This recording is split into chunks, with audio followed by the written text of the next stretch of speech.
전개가 재미있고 상상력을 자극하고 그리고 메시지도 있는 이런 작품 왜 안 보십니까, 여러분? 여러분, 도스토옙스키 하세요.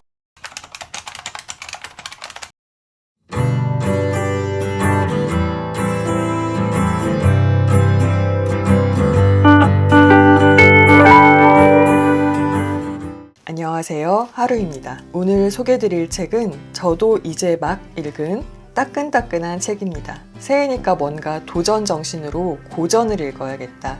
그리고 추운 겨울이니까 러시아 소설이 좋겠다 라고 생각해서 고른 책, 바로 도스토옙스키의 죄와 벌입니다. 아니 근데 이거 재미있다고 왜 아무도 저에게 얘기해주지 않은 걸까요? 이 재미있는 걸 책 좋아하는 사람들 자기들끼리 아름아름 읽고 있었던 건가요? 사실 제가 제일 좋아하는 장르가 추리, 스릴러, 미스터리 장르거든요.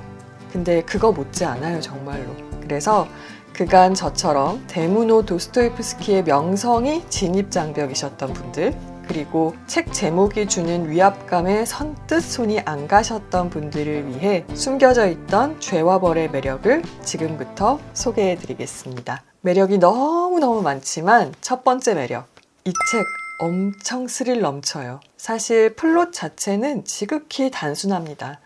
강도살인 사건이 있었고 수사방이 좁혀올수록 범인은 두려움에 벌벌 떱니다. 어떻게 보면 이게 다예요. 근데 그 두려움에 떠는 주인공의 심리가 정말로 눈앞에 보이는 것 같아요. 같이 손에 땀을 쥐게 되고, 특히 초반에는 그 긴장감이 이거 미야베 미유키의 모방범인가 싶을 정도로 오싹오싹합니다. 사실 그것만으로도 읽을 이유는 충분하다고 봐요. 재밌잖아요. 하지만 영어 포인트는 또 있습니다. 두 번째 매력, 묘사가 기가 막힙니다. 상황 묘사, 인물 묘사, 심리 묘사, 묘사란 묘사는 다 끝내줘요. 저는 보통 소설을 읽을 때 머릿속에서 그 장면을 상상하면서 보는 편인데, 이 책은 거의 모든 장면이 구체적으로 머릿속에 그려집니다. 마차에 깔려 죽는 인물이 등장할 때는 그 마차가 있는 골목의 풍경이 확 펼쳐지고요. 주인공이 불안과 좌절을 느끼면서 강가에 서 있는 모습은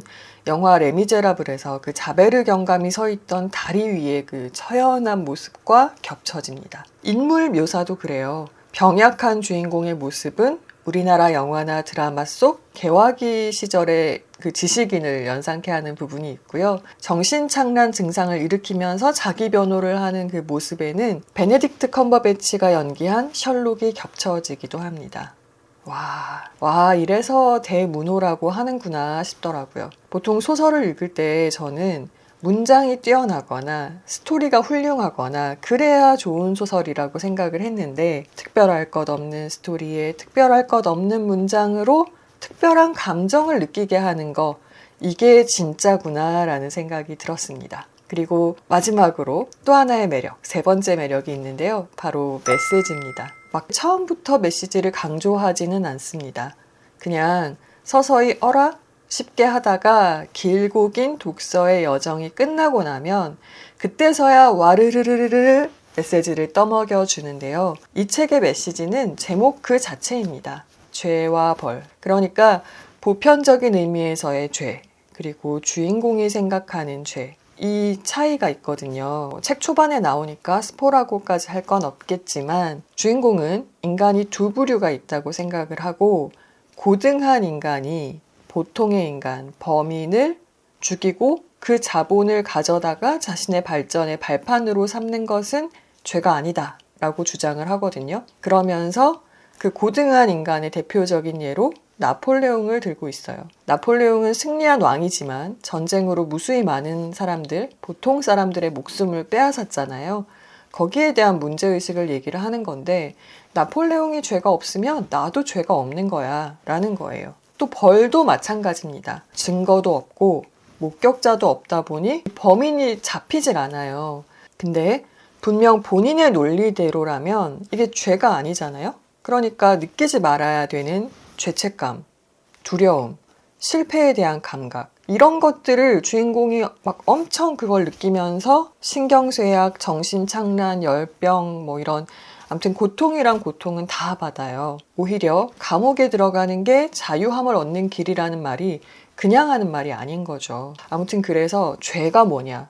그렇다면 또 벌은 뭐냐? 이게 두 가지가 다 합쳐지면서 책을 다 읽은 후에는 이런저런 생각들이 떠오르더라고요. 아, 이래서 이게 또 대작인 거구나 싶었습니다. 아무튼 전개가 재미있고 상상력을 자극하고 그리고 메시지도 있는 이런 작품 왜 안 보십니까, 여러분? 근데 솔직히 쉽지 않은 구석이 있는 것도 사실이에요. 그것도 알려드려야 공평하겠죠? 일단 보시면 상하권이고요. 두 개 합치면 1000페이지가 넘어요. 작품 후기까지 하면 양이 엄청나죠? 근데 보시면 내용도 이렇게 빡빡해요. 위에 여백도 없어요. 그래서 이걸 따라가다 보면 이 방대한 양에 기가 눌리시는 걸 느끼실 것 같아요. 그리고 이 많은 분량의 또 많은 부분이 뭐냐? 대사입니다. 등장인물들이 말이 너무 많아요.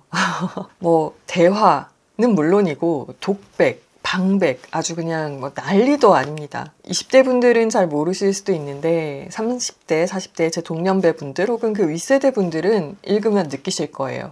오, 이거 김수현 드라마보다 대사 더 많은데? 몰려오는 대사량이 아주 깜짝 놀라실 겁니다. 그리고 마지막 세 번째 단점, 좀 넘기 어려운 벽. 주인공들의 이름이 너무 어렵습니다. 사실 외국 소설을 읽을 때 등장인물 이름 외우는 거 좀 어렵잖아요. 저는 개인적으로 중국 소설이 그렇게 어렵더라고요.